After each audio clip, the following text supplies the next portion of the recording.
ಮಾನವ ಮತ್ತು ಪ್ರಾಣಿ ಸಂಕುಲದ ಘರ್ಷಣೆಯಿಂದಾಗಿ ಪ್ರಾಣಿ ಸಂತತಿ ಅಳಿವಿನಂಚಿಗೆ ಸರಿತಾ ಇದೆ. ಈ ದಿಸೆಯಲ್ಲಿ ಆನೆಗಳಿಂದಾಗುವ ಹಾನಿ ತಡೆಯೋಕೆ ಮತ್ತು ಅವುಗಳಿಗೆ ಮನುಷ್ಯರಿಂದ ಯಾವುದೇ ಹಾನಿಯಾಗದಂತೆ ಸಂರಕ್ಷಣೆ ಮಾಡೋಕೆ ಮೊಬೈಲ್ ಸೇವೆಯನ್ನ ಬಳಸಿಕೊಳ್ಳಲಾಗುತ್ತಿದೆ. ಆ ಕುರಿತು ನಿಮ್ಮ ವರದಿ ಈ ಪಾಸಿಟಿವ್ ನ್ಯೂಸ್ನಲ್ಲಿ.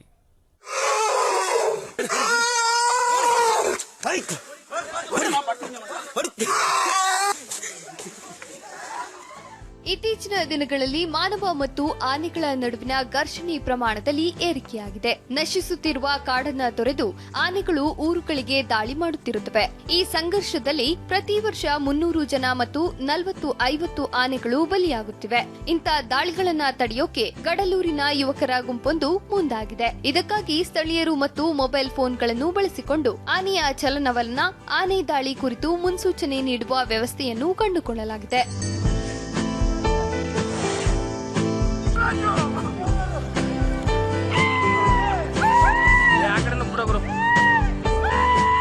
ಶೋಲಾ ಎಂಬ ಹೆಸರಿನ ಎನ್ಜಿಒ ದಕ್ಷಿಣ ಭಾರತದ ನೀಲಗಿರಿ ಪ್ರಾಂತ್ಯದಲ್ಲಿ ಸ್ವಾಭಾವಿಕ ಸಂಪನ್ಮೂಲಗಳನ್ನು ರಕ್ಷಿಸಲು ಕಂಕಣ ತೊಟ್ಟಿದೆ. ಹೌದು, ಸ್ವಾಭಾವಿಕ ಸಂಪನ್ಮೂಲಗಳನ್ನು ಮುಂದಿನ ಪೀಳಿಗೆಗೆ ದಾಟಿಸುವುದು ತೀರಾ ದುಸ್ತರವಾದ ಕೆಲಸ. ಆದ್ರೆ ಮಧುಮಲೈನ ಹುಲಿ ರಕ್ಷತಾರಣ್ಯದ ಮಗ್ಗುಲಲ್ಲೇ ಬೆಳೆದ ಯುವಕರ ಗುಂಪೊಂದು ತಮ್ಮ ಸುತ್ತಮುತ್ತಲ ಸ್ವಾಭಾವಿಕ ಸಂಪನ್ಮೂಲಗಳನ್ನು ರಕ್ಷಿಸುವ ಕಾರ್ಯದಲ್ಲಿ ನಿರತವಾಗಿದೆ. ಅಂದಹಾಗೆ ತಮ್ಮ ಸುತ್ತಮುತ್ತಲ ಪ್ರದೇಶಗಳಲ್ಲಿ ಪ್ರತಿ ವರ್ಷ ಆನೆ ದಾಳಿಯಿಂದ ಆಗುವ ಮನುಷ್ಯರ ಸಾವು ಮತ್ತು ಬೆಳೆ ನಷ್ಟವನ್ನು ತಡೆಯುವಲ್ಲಿ ಈ ಗುಂಪು ಯಶಸ್ವಿಯಾಗಿದೆ.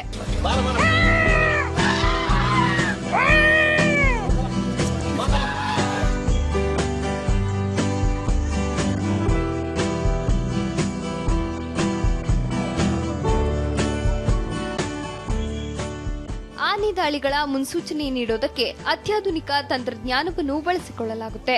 ಸಾಮಾನ್ಯವಾಗಿ ಗೂಗಲ್ ಮ್ಯಾಪ್ನ ಮೂಲಕ ನಾವು ಎಲ್ಲಿದ್ದೇವೆ, ಎಲ್ಲಿಗೆ ಹೋಗಬೇಕು, ಹೇಗೆ ಹೋಗಬೇಕು, ಸ್ನೇಹಿತರು ಎಲ್ಲಿದ್ದಾರೆ ಮೊದಲಾದ ವಿಷಯಗಳನ್ನ ತಿಳಿದುಕೊಳ್ತೀವಿ.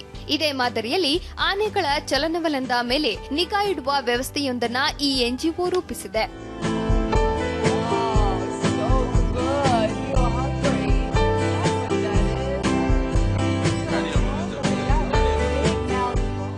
ಆನೆಗಳ ಹಾವಳಿ ದಾಳಿಯ ಸಮಯದಲ್ಲಿ ತಂತಾನೆ ಸಂದೇಶಗಳನ್ನು ಕಳುಹಿಸುವ ಸಂವಹನ ವ್ಯವಸ್ಥೆಯನ್ನು ರೂಪಿಸಲಾಗಿದೆ.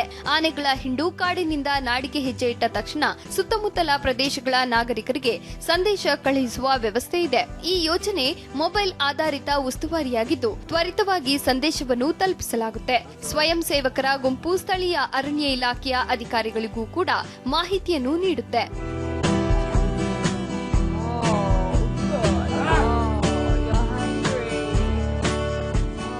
ಮೊಬೈಲ್ ಆಧಾರಿತ ಎಚ್ಚರಿಕೆಯ ಸಂದೇಶ ತಕ್ಷಣ ಎನ್ಜಿಒನಲ್ಲಿ ದಾಖಲಾಗುತ್ತೆ.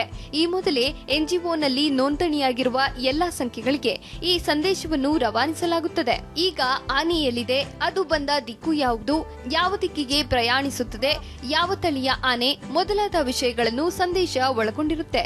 ಈ ಮೂಲಕ ಮಾರಣಾಂತಿಕ ಆನೆ ದಾಳಿಗಳಿಂದ ಜನರನ್ನು ರಕ್ಷಿಸುವ ಕೆಲಸದಲ್ಲಿ ಯುವಕರು ಸಕ್ರಿಯರಾಗಿದ್ದಾರೆ.